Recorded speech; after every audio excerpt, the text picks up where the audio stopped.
Oi, Betão, tudo bem? Faz um tempinho que eu não apareço aqui, né, pra você ver minha cara. Mas eu não mudei muito não, desde o começo do ano.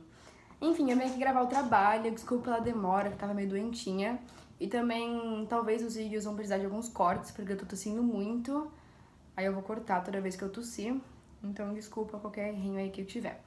Enfim, eu assisti o filme Cronicamente Inviável e retrata algumas temáticas que ocorrem no Brasil, alguns problemas, como, por exemplo, desigualdade, injustiça, violência. O jeito que o enredo foi estabelecido no filme me ajudou muito a enxergar os problemas, as temáticas do Brasil com uma outra visão, com um outro ponto de vista que talvez eu não teria se eu não tivesse assistido o filme.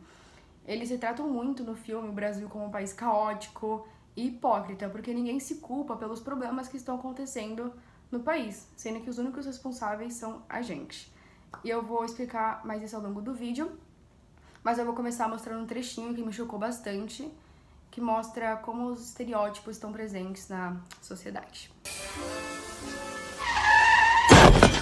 O que aconteceu? Ai, meu Deus. A culpa não é minha. A culpa não é minha. Eu não estava na contramão. Eu estava dentro da velocidade permitida. Eu conheço a lei. Eu respeito a lei. Se as crianças não conseguem entender as leis, elas devem ficar junto de seus pais. Mas se os pais não conseguem ficar junto dos filhos, as leis devem punir estes pais relapsos. E não a mim, que respeito a lei. Nesse trecho a gente pode claramente observar a moralidade enraizada na sociedade, que só por conta da mulher, da senhora, ser de uma classe mais alta, ela vai ter o direito diferente de uma pessoa de classe baixa, por exemplo.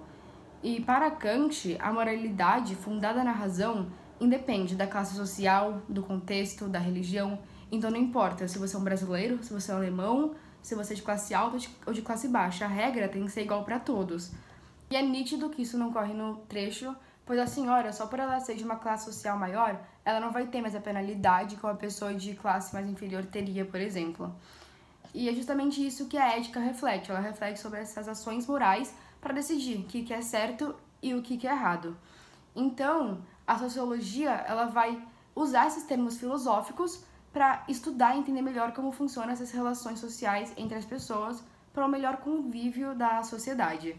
E essas relações sociais são justamente o jeitinho brasileiro, que ninguém se culpa pelos crimes e pelos problemas que o Brasil está enfrentando.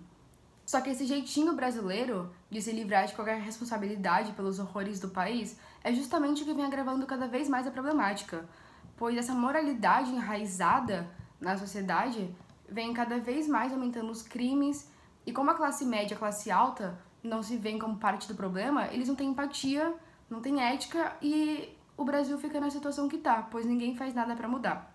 Vamos ser um pobre, mas um pobre honesto. E é toda a felicidade da mamãe é de nós ser pobre, entendeu? Porque no coração mesmo, eu me sinto rica.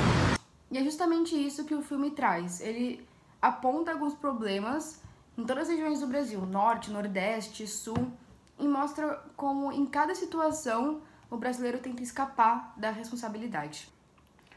E esse filme me fez muito refletir sobre essas críticas. Por exemplo, eu sempre tive uma visão positiva do carnaval, e o autor ele trata no filme o carnaval como uma dominação autoritária para a sociedade esquecer dos problemas que o Brasil enfrenta, como, por exemplo, desigualdade social, injustiça. E o autor usa a palavra a brasilidade enlatada, que é boa para todo mundo, pois as autoridades usam a felicidade, o carnaval, a euforia, para o povo brasileiro esquecer dos problemas que o Brasil enfrenta. Eu nunca tinha parado para pensar nisso. E realmente, o carnaval não tem nenhum motivo que a gente comemora. É pura festa. Por exemplo, Natal, Páscoa tem um propósito. O carnaval não tem. Então, é uma dominação autoritária, querendo ou não. No carnaval, as autoridades colocam todos os problemas debaixo de um tapete, a felicidade acaba contagiando o povo, a gente acaba esquecendo dos problemas que o Brasil tá passando, mas logo depois do carnaval, o tapete sai e a sujeira continua ali, entendeu? Valeu, Uma perfeita forma de dominação autoritária. A felicidade. Então isso é justamente o que o autor critica. Eu nunca tinha pensado nisso. Foi esse filme também que me fez refletir sobre a minha conduta. Por exemplo, tem um caminhão de lixo na rua parando o trânsito. Ele tá fazendo o trabalho dele pra melhorar a poluição no Brasil. Só que eu vou reclamar. Eu vou reclamar que ele tá atrapalhando o trânsito pra ele sair da frente, minha mãe buzina pra ele logo. Aí depois a gente reclama, nossa, o Brasil é um país imundo, cheio de poluição. Viu só a hipocrisia? Eu tô reclamando do caminhão de lixo que tá fazendo o trabalho dele pra melhorar o Brasil, aí depois eu vou e reclamo da poluição. Então esse filme me fez também refletir sobre a minha conduta, que você falou pra eu falar no vídeo um pouquinho sobre o que eu refleti sobre esse vídeo, o que eu absorvi, né, pra minha individualidade. Eu tô contando um pouquinho, porque realmente eu tenho muito ainda que analisar, muito ainda sobre o que refletir sobre esse vídeo. Então, obrigada por ter passado pra gente, Betão. E agora eu vou fazer uma avaliação do senhor que você pediu, pra eu falar minha experiência, né, AD, com as suas aulas.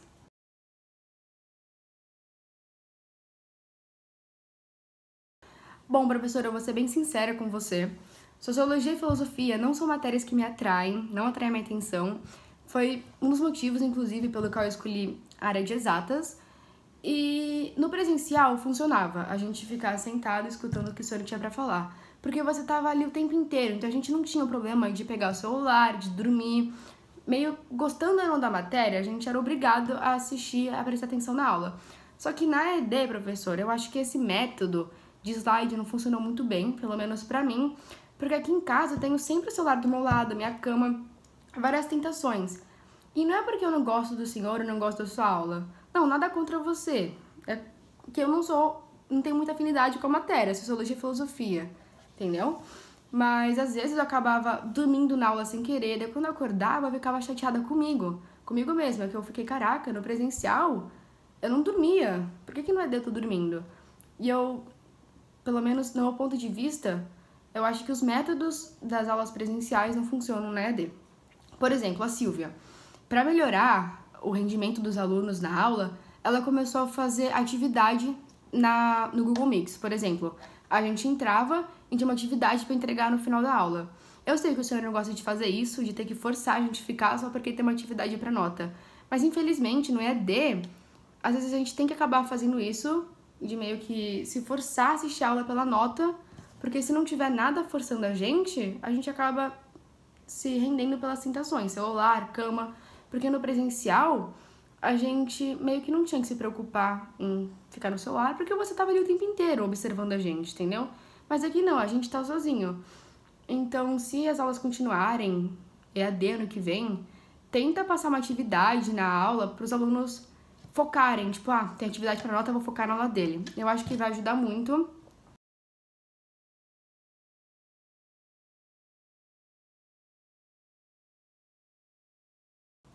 Mas eu vim aqui agradecer pelas suas aulas. Eu sei que foi muito complicado, mas mesmo assim eu consegui absorver muito conteúdo, tanto que eu fui muito bem nas suas provas bimestrais, nas suas atividades. Espero que tenham gostado do vídeo, Beto. Desculpa qualquer coisa que eu falei, mas eu tentei ser mais honesta possível nesse vídeo, tá bom? Beijão e tô com saudade.